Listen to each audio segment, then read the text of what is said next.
Hi everyone, and welcome to this District Energy live stream. I'm very excited to have you here to enter into a dialogue around district energy. And I'm not going to be here alone. I'm going to be here with three very knowledgeable colleagues. I'm going to be here with Saska Rihtarsic, who is the Vice President for District Energy, Milan Jungic, who is the portfolio manager for our controls business, and Dmitry Bochkalov, who's responsible for our station business. And I really want to encourage you throughout, this time that we have together to ask all of the questions that you have on top of your mind. But just to kick us a bit off, I want to transition over to Sasha, who has something that she wants to share with us. Yeah, hello from my side, and thank you, Jonas, for this nice intro. I can also say that I'm also very excited about this live stream. I would first like to say something about district energy in general as a technology, because district energy is now during a big transformation. It's been end of the days when energy was seen as old-fashioned way of producing heat for apartments. It's now getting much more modernized, and there are actually three major trends which we see. So one is that from single source we are moving into multi-source. So there is not only source of the heating that we see, but there is more and more different sources. And this is, of course, driven by the fact that on one side, we see that the need for a local sourcing is actually present. So the countries now, especially due to this crisis in Ukraine, saw independency to be much more from import than to have their own local sources of the heat. And then we also see that there is a big shift and focus on decarbonization. So this trend is also driving the trends in district energy. And then, in order to enable to reuse a lot of waste heat that we see, and not at least mentioning sector coupling, where we talk about electrification of heating sector is also one of the conditions for that is to reduce the temperature in the grid. So these would be the three trends that we see on how the district energy is transforming, Jonas.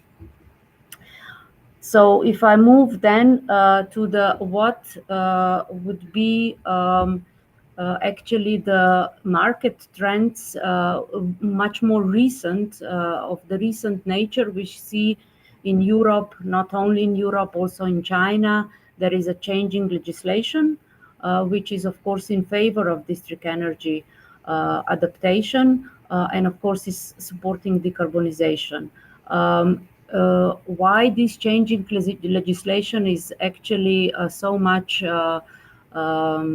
in focus lately is also because with this multiplication and diversification of the heat sources, the resilience of the energy, of the heating energy, is getting higher, as well as lately we more and more see also price is much more resilient in case of the diversification of the energy sources. One example is, of course, Denmark, where we see, which is one of the pioneers countries where, this multiple sourcing is somehow starting and leading. And, we saw here what happened in Denmark in recent months and years, where the prices did not rocket that high as maybe in some other markets.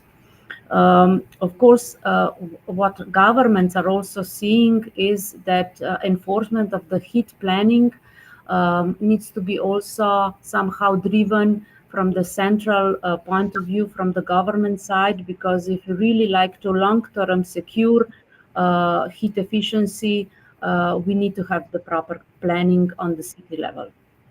I think one important part which we did not touch upon yet, we will talk about that hopefully later on much more, is digitalization, which is getting more and more on importance due to the higher complexity of the grids that we are seeing due to those trends. And then at the end, also lack of skilled force. This has actually been one of the major challenges in ramping up the investments. It's different and variety of the skilled workforce which is needed for all these technology to really scale up. And sometimes we see that they are not in balance, and I think this will be also one interesting topic to touch in this live stream event. And then of course, as market is getting more and more attractive, we also see a lot of new players, but what we also see is that there is some consolidation going on in order to, of course, increase profitability of the business. So that would be in short where we see from Danfoss point of view in district energy major trends and market trends in the recent period. But overall, really positive environment, a lot of optimism, and also innovation and innovative ideas on how to optimize this sector. So really exciting, to have this conversation today with my colleagues and with you, of course, on how to approach these trends. And of course, there are also some challenges that we would also like to mention. Saska, we already have a question coming in, and I'm very happy to see that there's such a good dialogue on the channels. The question goes out to our own production and what are we actually, maybe you can give an example of how we also working with the decarbonization at our own facilities. Yeah, of course, Danfoss as a company which is really aware that decarbonization, and we have also committed to science-based targets, so that the decarbonization is really important, has decided to stick to the idea that we first need to prove ourselves that we are capable to decarbonize, and then also demonstrate for our customers and with our customers together how we want to do this. Is of course demonstrating that on by the fact that by 2030 all our plants needs to be or will be carbon neutral, and we already have a couple of plants, one plant here in Denmark, or even a campus which is already carbon neutral since last year, and there we also have some more which will follow soon. However, all the couple of hundred plants that we have in Danfoss will be carbon neutral by 2030. And there is a clear plan how we want to do this. There are three ways or three steps. We first like to reduce the energy that we use in our plants.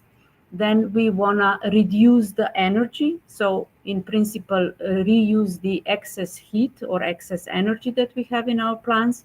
And then we like to decarbonize. So this is our clear goal, and so that is the way how we are, of course, making as a very first concrete step in decarbonization by our own plants. Yeah, and you mentioned our factory here in Denmark, and I think it's also interesting for the audience maybe here that that's actually based on district energy. Yes. So we are so to say taking our own medicine here with the decarbonization at our own factory. But very good, and I really encourage to continue with the question from the chat. It's good to see. Yeah. Great. So if we continue as promised with the challenges that we are seeing in spite of this very positive and encouraging trends that we see. As you also say, Jonas, district energy is really the technology who is enabling decarbonization. And of course, we in Danfoss have learned that lesson ourselves first before we are doing it together with our customers. We are also quite clear on where do we see the challenges. So one challenge which I would like to mention is, of course, this energy optimization and delta T optimization.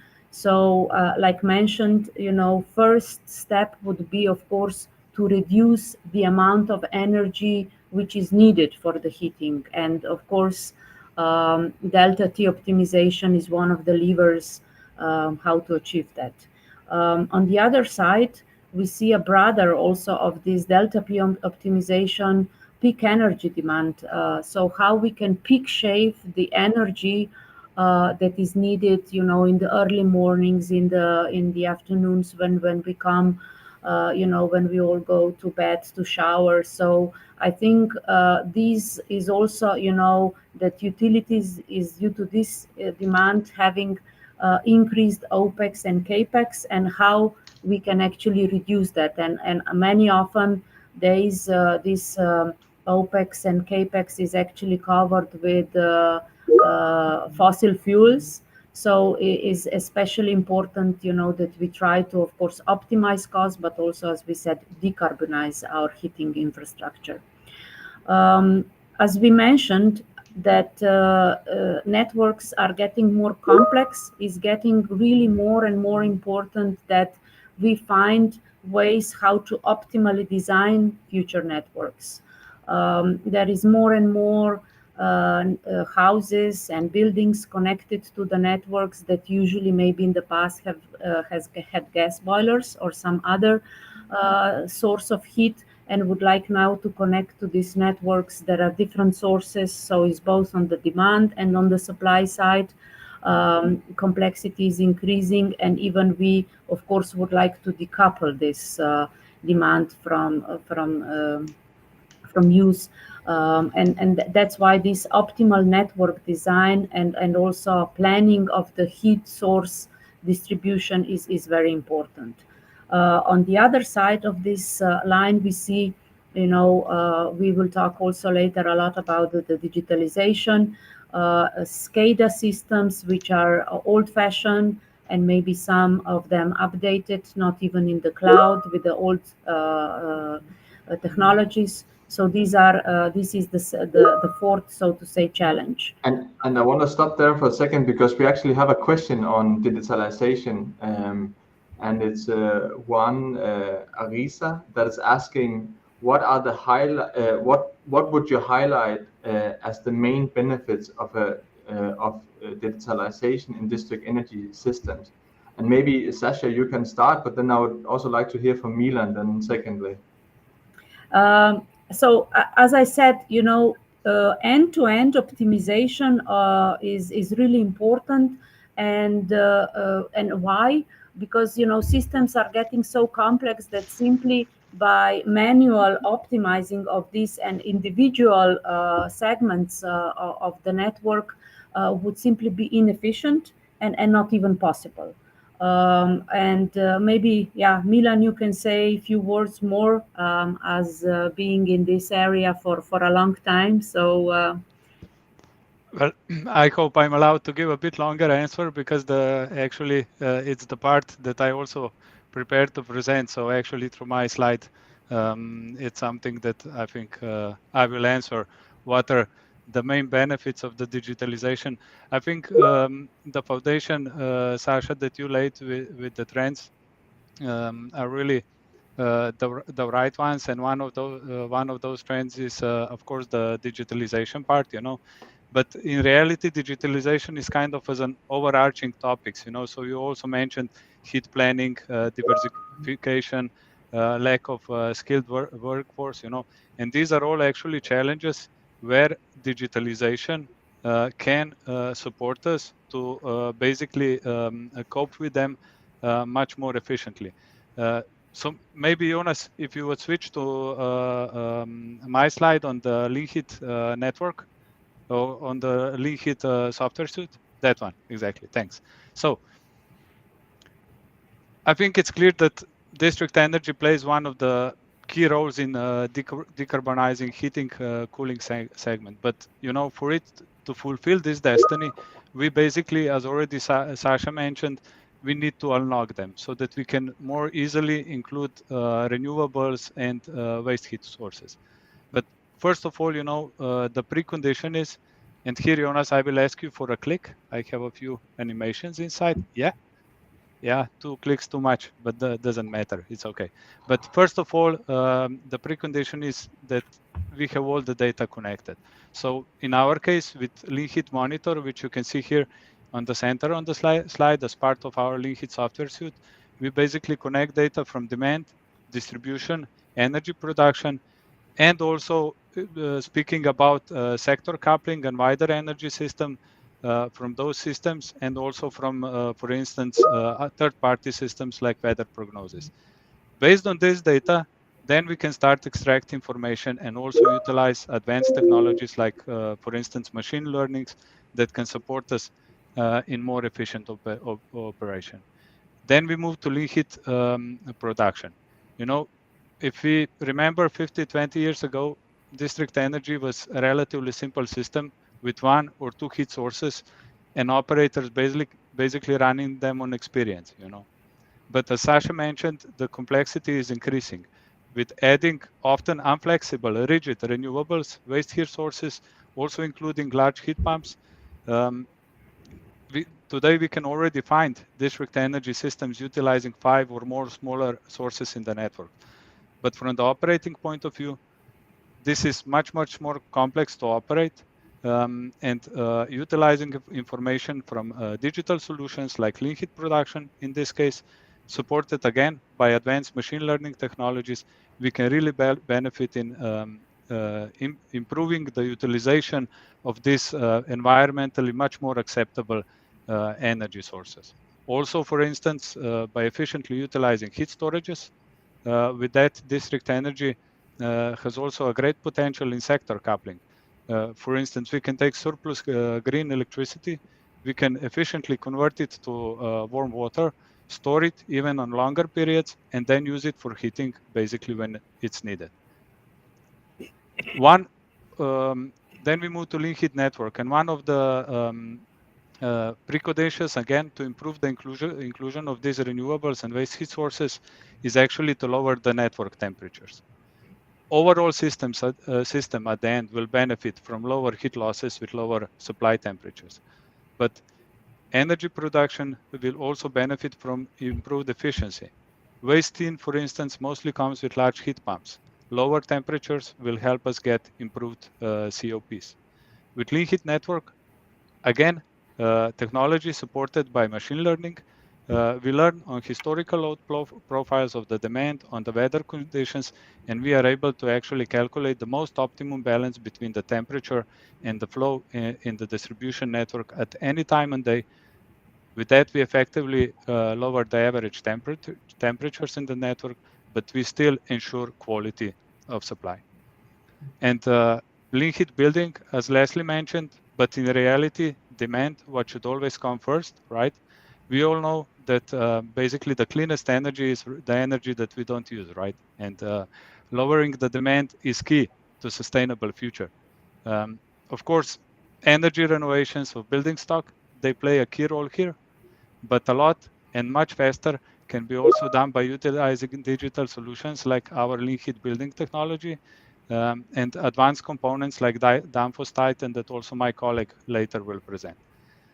Linkit building, for instance, utilizes AI technology so that we learn about energy characteristics of individual buildings. And based on internal and external environmental conditions, we can calculate the optimum secondary site supply temperature.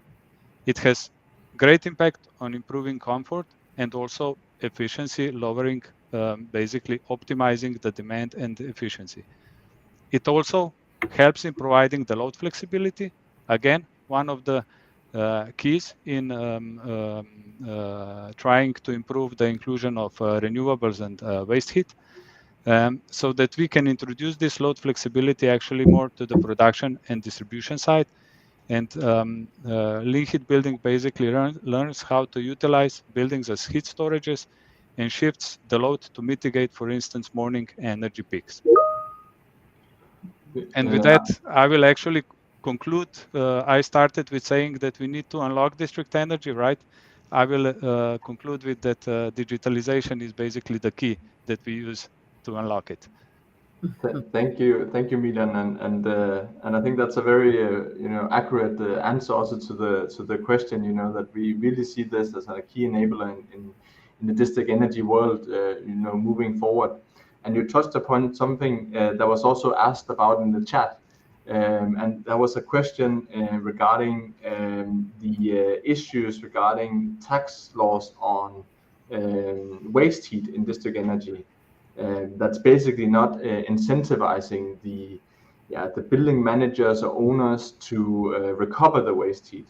And just from my experience, and then I would like Dmitry also to add, from my experience, there's a high focus on waste heat from a European perspective, where it's getting more and more into the European national legislations, and we will most likely see way more of that in the future, but it's not fully implemented into each country yet, so there are still some challenges on national level. But Dmitry, maybe more on how you see waste heat as part of the future of district energy. I would say the waste heat, thank you, Jonas, for this one, and hi everyone from my side as well. I do believe that the waste heat is the one of the future, or it's a cornerstone of the future of district energy. We have so much of the waste heat which is coming from the different areas, and when in the past years we've been speaking a lot about renewable energy, but I would say right now what we're speaking about sustainable energy and utilization, the waste heat, and it's coming out of the supermarkets, data centers, it's coming about from the industry. We have it all across.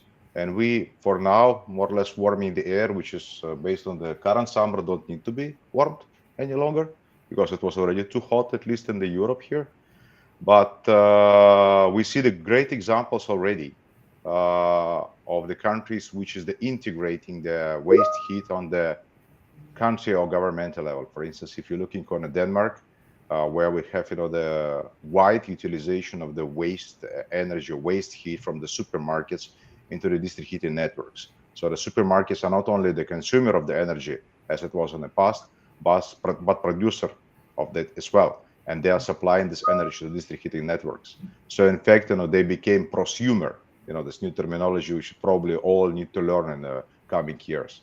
Similar goes within the data centers across the European countries. It is a lot of the activities running in Germany, is running in some other countries as well, where the data centers need to be linked to district heating system, and then this energy will be also utilized. And this is what is also the data centers, the big companies, the data owners, I see as the one of the key element of their service which we are going to provide to the society, besides the storing the data and supplying it and keeping this one and helping us to realize all of the different technologies which we have across. So I would say the digitalization also here is a bit of the key. The data centers themselves and digitalization is the key for the future district heating. And maybe to add on the digitalization is giving us enormous thing, if you're looking on the systems in the past, the systems which we saw in the past, traditional district heating systems, or how we looked on them, they've been all reactive. So if you're looking on the old SCADA system or old monitoring system, old control system, they react to changes. And then the district heating utility will see this reaction from the last building in a network, it will come ours. Right now, within the new technologies, within the digitalized technologies, we can predict, we can simulate the different demand, as on a building, as on the specific, the multifamily house, single family house, commercial buildings, see and predict and simulate the performance of the network under such conditions, and see and predict how the production of the energy should work, which source we have to use. And here is maybe exactly the cornerstone when we start to utilize more waste heat in the district heating networks, cover within this more demand, than it was in the past, when we just react to the demand, and without predicting toward this one. Thank you very much, Dmitry. And the questions they keep coming in, and I want to encourage you to keep posting your questions in the chat. It's a dialogue with you, so we want to hear from you what you want to know more about. And we have the next one coming here. That is, do you expect new governmental incentives to pop up to speed up the process of district energy? I assume.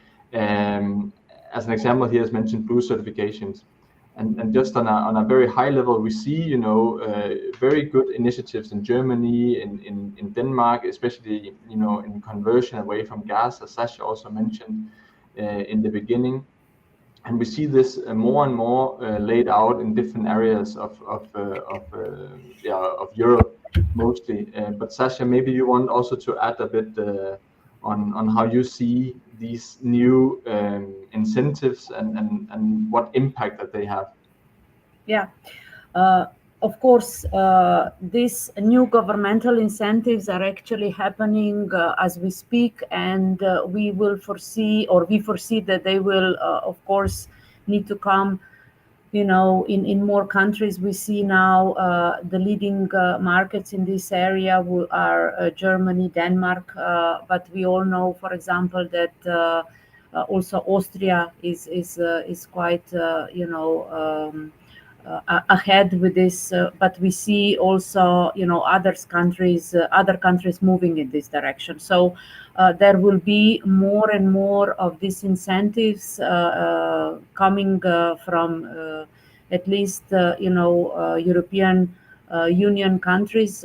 We see also that on the European level there is a lot of progress, and we show also a lot of interest in providing some concrete benefits to the decision makers on energy efficiency directives and similar, where as one of the topics that mentioned before regarding data centers and waste heat is actually suggesting that in the future data centers should be built closer to the urban areas to provide for the fact that the excess of energy will not be lost.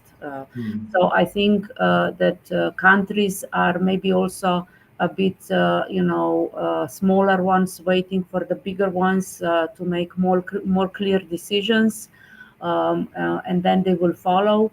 But definitely there will be a lot of dynamics. We see also in Netherlands lately things are moving, and we see a lot of also governmental subsidiaries in actually reaching these decarbonizational targets. So yes, we see that here things will move much more faster in the future than we see them now. Thank you, Sasha. And we have a very active audience. So there's another question coming in on legislation. I would like to hear from you, Sasha, first, and then maybe jump to Milan more on the design part of heat planning. So the question goes specifically on how do you see legislation in terms of waste heat? We touched a bit upon that already. Mm-hmm. And then specifically on heat planning, how do you see the importance or in the role of heat planning in district energy? So it's evident, that cities will have to play a much more stronger role in planning on how to decarbonize their cities. I think there will be, for example, what we see in Germany from the government side, already clear subsidiaries going into some kind of, not this planning sector, I cannot call it sector, but in this direction, where it's clear that without really proper planning of these investments, it will be very hard to, on one side, proceed with those decarbonization targets in time, and on other side also do it in a cost optimized way. So I think that this is a very good signal that now governments are coming with these ideas that bigger cities actually are obliged to make this planning in case they haven't done it yet. Of course, we see in some markets like in Denmark that this is been done in many years ago, but I think also other countries need to follow this pattern. But of course, here is also, do we have the right competences on the country level and resources? We talked in the beginning about the scarcity of the resources on the market. Do we really have this, available and at hand? So here we also need to look from suppliers' point of view, how we can, with our planning tools and digitalization that we mentioned before, help in this process the cities. So we would also like to look into this element and discuss with cities and municipalities on how we can collaborate on this area as well. Thank you. So play a more proactive role here. Thank you, Saska. And Milan, you mentioned, on the network design. How do you see heat planning and network design coming in together? Well, first of all, to comment on the heat planning, I think that is actually one of the most important steps if we talk about the future of the district energy, because district energy as such, needs a certain demand density so that it can actually operate efficiently, And now if we go into the cities and we see a lot of these individual heat pumps, air conditioners, and so on, that's actually everything eating into the potential that could have been there for the district energy, And I think I really agree here that cities in the future will need to do much more to ensure proper heat planning, so that basically users or the cities, people living in cities, right, are stimulated to use the one source, that is most efficient for this area or of the city or for the city as a whole, And here to support this process, of course, I already mentioned before in the part of the explaining our digital portfolio or the digital software suite, right? That we have a tool called Lean Network. It's actually a network modeling tool. It allows you to create different thermohydraulic models of the district energy networks. Relatively simply actually in the first phases, because it allows you also to import city cadasters like roads, buildings, and then you can quickly create some first-to-go models to do some quick initial studies, about building a new district energy or expanding them, And then when the project goes on, of course, you can use this initial model and then go building into details, making different kind of scenarios, where you lay the pipes, which buildings does it make sense to connect, which buildings maybe not, and so on. So basically, in terms of the heat planning and designing the district energy networks, I think we have here basically solutions that we can offer to district heating network operators, cities, and planners to support them in this process. Okay, thank you very much, Milan. I actually want to try and shift gear a bit. So now we heard a bit about the network and so on, but I want to also go to Dmitry, and I know that you also had something that you wanted to share as inspiration for the audience, and of course the audience should keep coming with the questions and have this dialogue open. We really appreciate it. Yeah, I mean, it's a bit linked to the digitalization, but it's also somehow to link to some of the questions which we have, from the audience, for instance, about the labor shortages, or how they're influencing right now the performance of district energy systems, And there I would like maybe to go a bit on the core of the Danfoss in general, how we've seen the district energy over the years and what changed there, since then. So we've been working in the area of the control of the temperature, control of the flow, energy transfer elements, and also the control of the pressure over the years. And with that one, we are addressing, and also within our technologies, we can for sure address all of the critical challenges which has been highlighted by the Sasha in the beginning of this dialogue which we have today. But maybe I would like to focus on the two which you partly already addressed. The one is the legacy of the SCADA, which we see, and the second one is also the Delta T, because the Delta T, especially Delta T, it is the only one challenge which, after the dialogues within the hundreds of the companies across the world, me, Milan, Sasha, Jonas, you as well, and a lot of our colleagues, we've been in dialogue with a lot of district heating utilities, is the biggest challenge by every one of them. And also right now, expansion of district heating networks, they're connecting the new sources of it, became even more critical. They would like to utilize and optimize district energy the better. The one of the answer which we have from our side, accumulating also our knowledge, it is the stations. Stations, more or less, or substation, energy transfer stations, skids, name it. It depends from which part of the world you are, but it's all about the same. It's the connection of the building, the district heating system, and this is the main source of the information which we're getting out of there. So we know that our components inside, we design them and develop within the best technology we have to secure the proper control, secure the proper energy transfer. But then there is one big challenge which we have, all of us, at least at the 7% of the substations, and at least in Europe and not only, we see the clarity clearly, and this is probably where I want you, Jonas, to maybe jump a bit further on the next one. We see the main challenge is that 70% of them are poorly commissioned. And this is exactly what as the question is asking for, is about the skilled labor force, which is also Sasha said. This is the shortage which we have right now. And skilled not only from the fact on how to weld the things.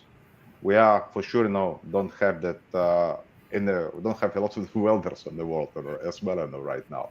But the poor commissioning indeed the impacting the Delta T. Because if you do not commission the properly substation or you keep the factory settings, all that result in a high Delta T.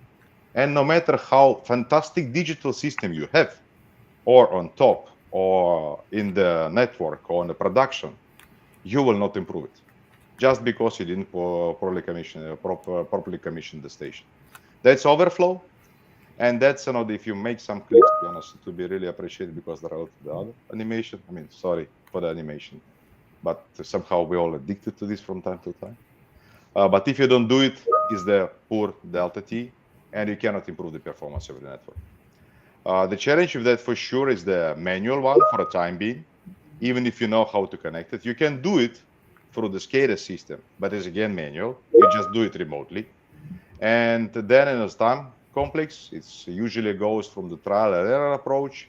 There are a lot of the reserve in while you design the station or design the components. And all of that, if you don't do it properly, is the high Delta T. How to address this one? For sure, we can organize the millions of the seminars and train the people. But I think the best way is also to give them the tool which will just simply suggest them how to do this one. And this is what we're also doing in the new technologies about digitalization. Again, coming back, is it the core or not core? It is the core.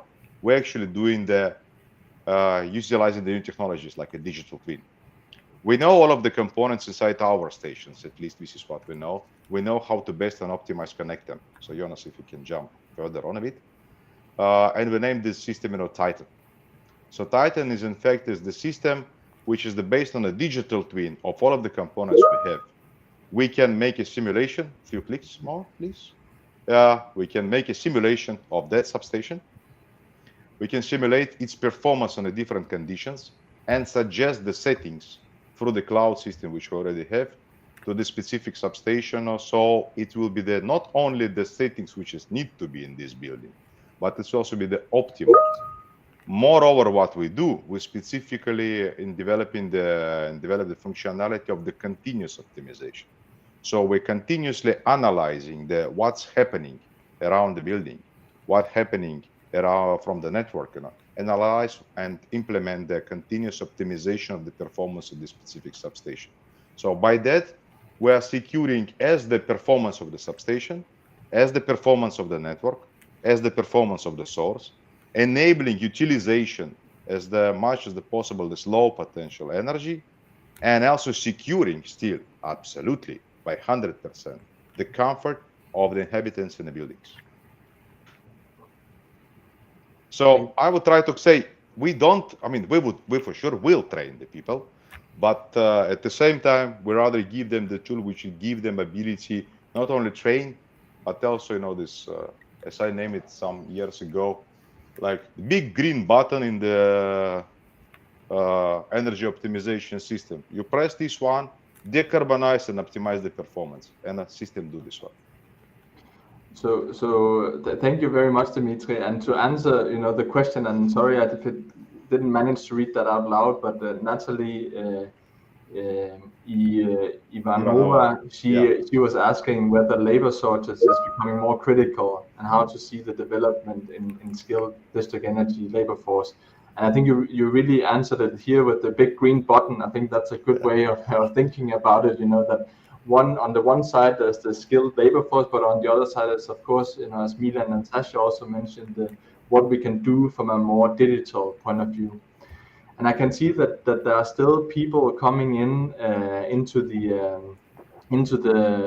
webinar, or the session here, the dialogue with us. So for newcomers, please also enter your questions. We want to hear from you and what you have on mind. The next question is coming here from Thomas Walcott, Thomas is asking, do you have examples on lower supply temperature and temperature optimization related to waste heat and renewable potential? And I think this is a super interesting question, also related to this delta T. Maybe I will start with passing it to you, Dmitry, on your experience, and then Sasha and Milan, please jump in and add. The examples of the lower supply temperature and temperature optimization related to waste heat. I think we have some examples, but here in Milan, I think you have exactly one perfect one, if I'm not mistaken. We have several ones, but maybe Jonas, on the supporting slides, there's this one with the Hamel in Germany case. It's actually talking about supply temperature optimization. I think it's number 8. Yeah, that one. Yes. Can you bring it up? Super. So Dmitry, did you want to add something, or no, just go. Yeah. Okay. So this is actually an example from a project we did in Hamel in Germany, in their district heating network, and they had exactly this challenge that due to the too high supply temperatures, right? They had issues with basically potential to include renewables. They had issues with CHP that they were running and so on, and basically our solution at that time was still very fresh, but as you can see, this is from actually the case from 2017. So a point I can make here is also that the solution is now already well verified and tested throughout the several projects. It's basically about our lean heat production and the supply temperature optimization model. And what we actually do is that, we took historical demand on the network. We created load profiles connecting this demand also to the historical weather data on the temperature, wind, and sun radiation. And with that data, we actually trained the AI model so that it could start actually predicting the most optimal supply temperature, of course, with certain boundary conditions. In this case, mostly it's the maximum flow, and the priority was to lower the supply temperature as much as possible. And on the graph, you can see the red area is actually the historical data from 2017 to 2018, and the supply temperatures could go even up to 80 degrees. In average, it was around 75, right? After we trained the model and started it, and then of course put it into the operation from 2018 to 2019, utilizing the trained AI model, utilizing the weather prognosis, of course, and of course also taking in the boundary condition as a maximum flow. We were actually able to lower the supply temperature well below 70 degrees, which of course on one side increases greatly the potential to include renewables, waste heat, and there's definitely still a lot of reserve, but on the other side, it also improves drastically the network efficiency. So for instance, if you can imagine a medium-sized district energy network, it can spend even about 50 million euros per year just for the primary source for the energy. I mean, just imagine if you save 1% of that by improving the efficiency, how much saving you have that you can actually invest in certain other measures. So supply temperature optimization, definitely an important aspect in terms of OPEX optimization, as well as basically unlocking the networks again to allow better, easier inclusion of renewables and waste heat. And I think that's a super great example, and also to what Sasha was mentioning in the beginning. More and more renewable sources are coming into the system, and thereby the supply temperature actually has a quite significant impact on the lift that you have to do in a heat pump, as an example. So I think as a rule of thumb, we say that 1 degree C reduced in forward temperature improves the COP of the heat pump by 2%.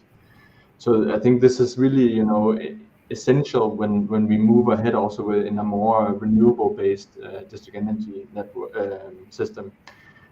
We have another question coming in, Dmitry, to your presentation. I think this is related to the connectivity around the Titan and lean heat monitor solution that we have. How is that basically working? Is internet used to access the control system? No, I mean, yes and yeah. I mean, you can say so, and no at the same time, If you're looking on a traditional SCADA system, usually how it was look, you have a server, right, the solar and district heating utility, and then you have the connection to the controller, then you get in the data in, out, and so on, and everybody consider that this is one of the best and a secure solution in. But however, the cloud is actually much more secure if you're looking on a lot of the data which we have around. So in our case, it is rather that the server is not located on a specific district heating utility, but it's located on the safe, the server providers. And all what you need to do to get an access to this monitoring system is to connect your controller, specifically one and for instance, our controllers, which we have in our stations, having just a simple LAN connector. And then you can they get an access to this specific substation through the cloud. So you don't need to have a specific software on your laptop, but you can go into the safe browser, as Google or whatever you're using there, and just access this one. And for sure, all the connection, all the information is secured according to the highest security level standards, which might be there. So in a way, yes, but that for sure doesn't mean that if something cannot happen, if an internet connection station is not working, it's working based on the latest parameters which have been uploaded there. And the best advantage, or what is the good advantage here, is actually this is what we've been saying about the SCADA legacy. I have one of the example on one of the network where at least I was. Then it was the 5 SCADAs running in a parallel. Some of them been written under MS-DOS. I don't know if someone in the audience will remember what is MS-DOS, but I was very young when it more or less been replaced by the Windows. But still it was there. So if you want to update this one, if you want to add some additional new substations, or you want to control the network in this one, try.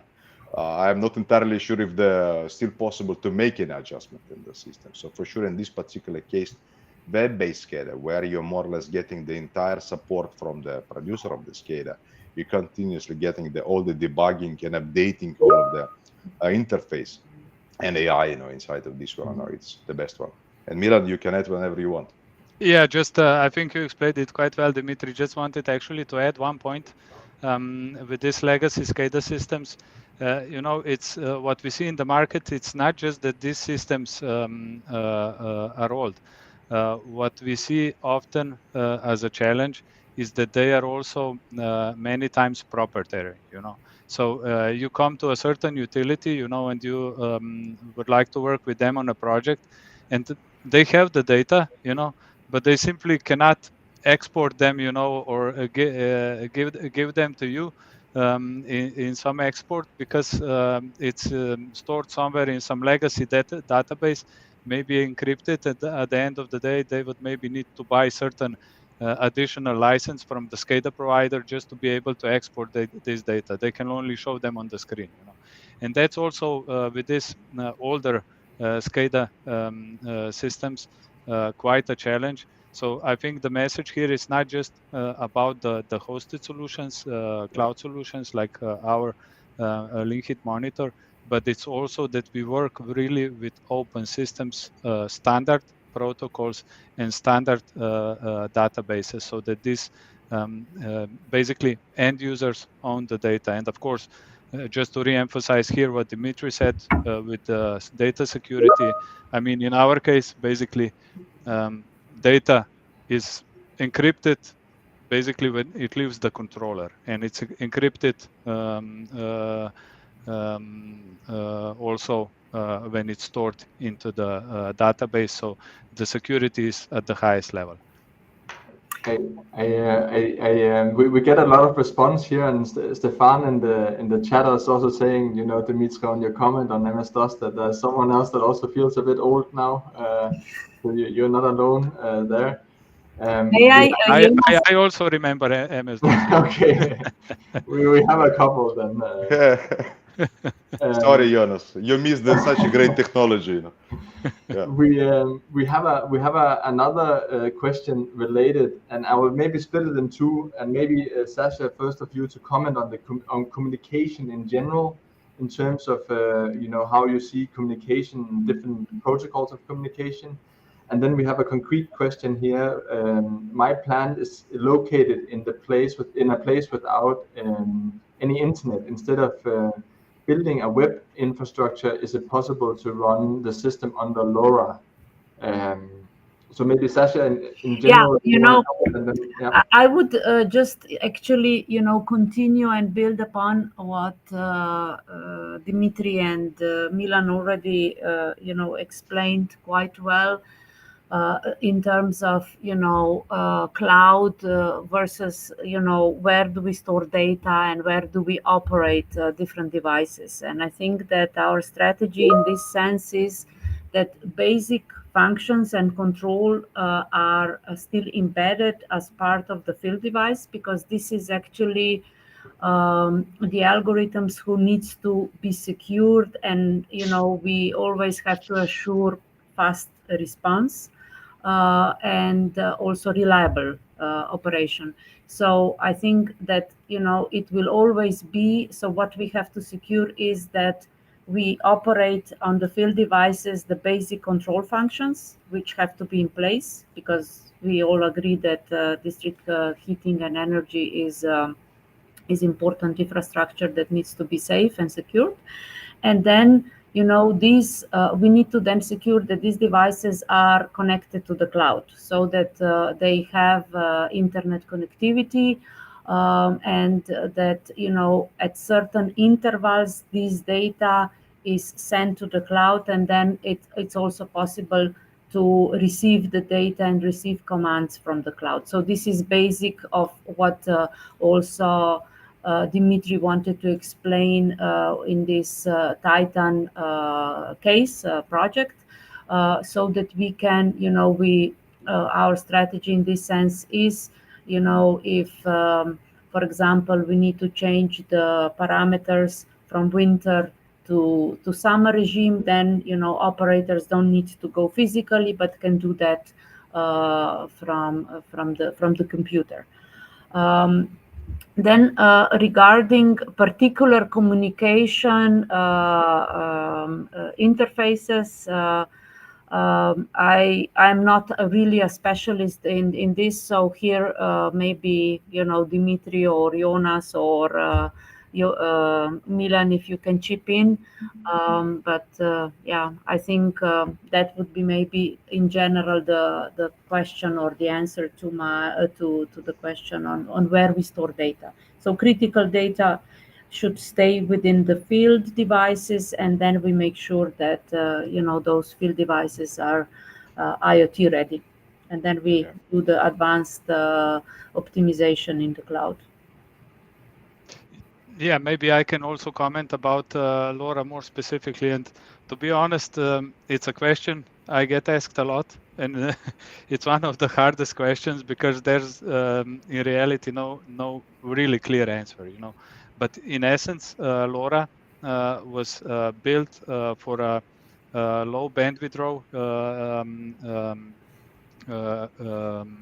more metering-like applications, So due to its high latency, in general, it's not recommended for real time.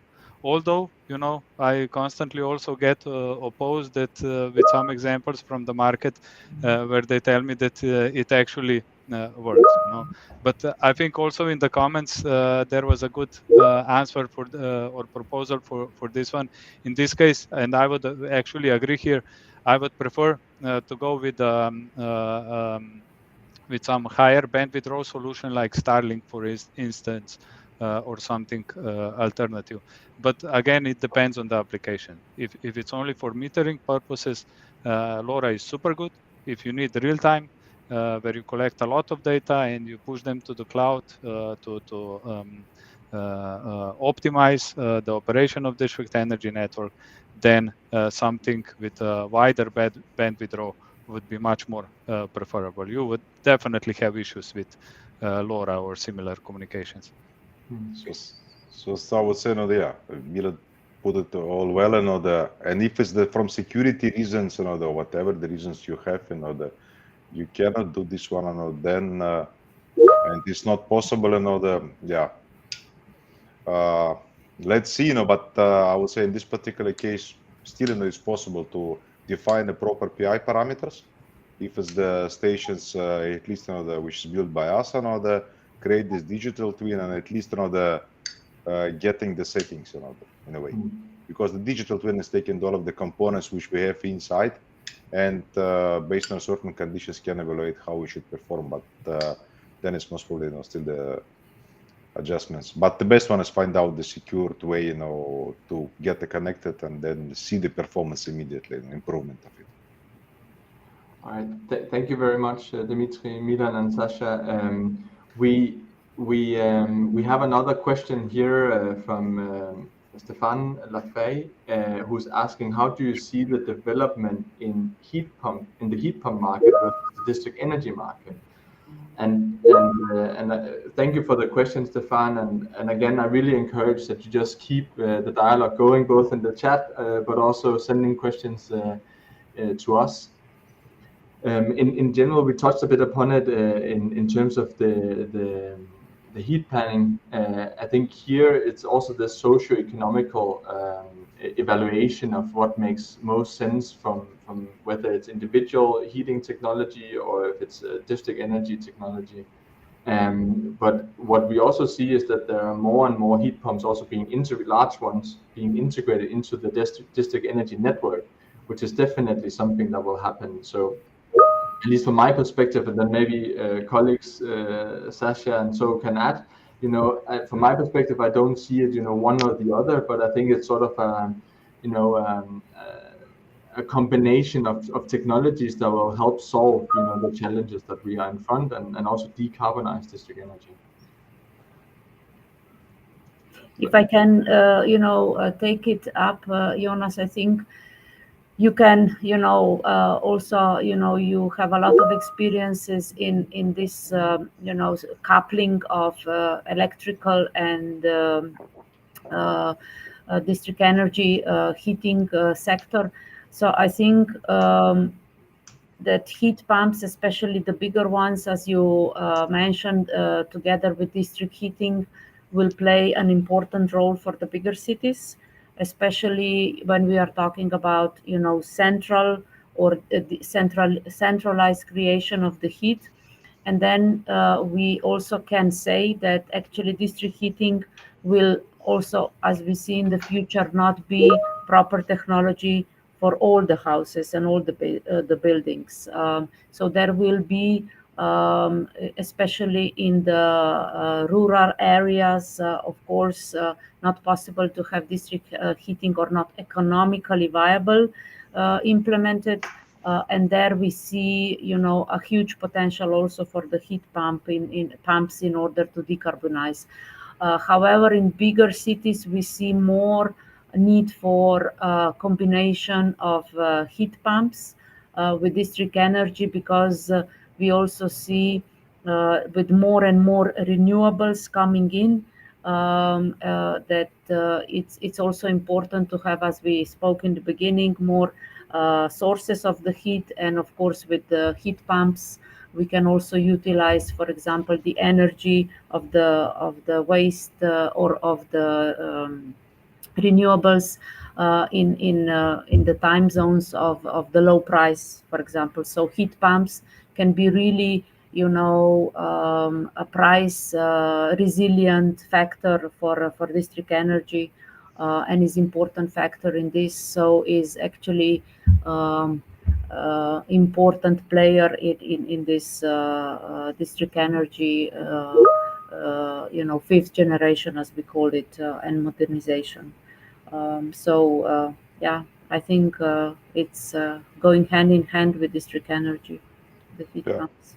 If I may maybe add here, this is what the Sasha, to emphasize a bit what you say, you're absolutely right, and we all agree to this, that it will go more for the rural areas, the heat pumps, and one of the reasons for this also, I mean, for sure it will be also in the cities, depends on the networks, but we all need to remember the one thing, which is there will be the limitation for the heat pumps technology is the temperature requirements, and how old the buildings we have.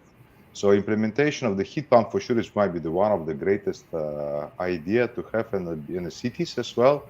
But if you're looking on the Central Europe, for instance, or the buildings which are surrounding us here, in Slovenia, we can clearly see that some of those buildings are relatively old.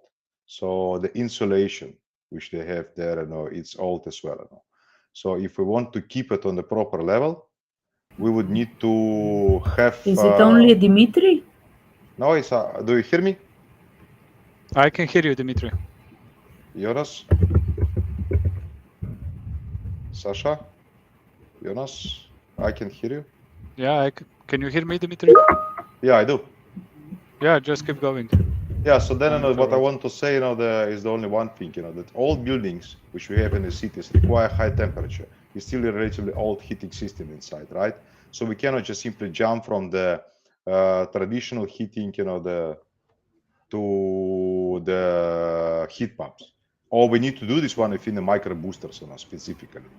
So it's let's put some limitations on the way where you can introduce the heat pumps and when you cannot. So, and this is what we will need to take into consideration while we will develop, the further on the technologies and consider the new technologies like a heat pump in the district heating systems. It will require some additional boosters. Sorry for the long answer and for the aiding condition, but this is, I think, essential that we remember that we need to secure the comfort, and that might not be possible to do in each and every building within the heat pump technology, at least within the level of it is right now. And great, thank you everyone for the posting that you can hear us. Yeah, it's super. I think we had, at least I had some momentarily issues with my connection, so I'm very happy that it was a long question, Dmitry, so that I managed to get back online. But I think that's also, and I want also to thank. I can see that Prashant is asking whether we can, whether we will share the slides and the recording, and yes, we will share the slides and the recording, and I also want you to encourage you to reach out to either one of us on the call or your local Danfoss representative if you want to get more information. And I think that with that, I would like to close, today's session, but I want to, keep encouraging you to reach out to us, and also additional webinars that we'll be hosting on some a bit more specific topics, such as waste heat, digitalization, and sector integration. So I really encourage you to check those out, and keep the dialogue going. Have a very nice day, and thank you everyone for participating. Thank you, Jonas. Thank you all. Thank you. Thank you all. Have a nice day. Cheers. Have a nice day. Bye bye.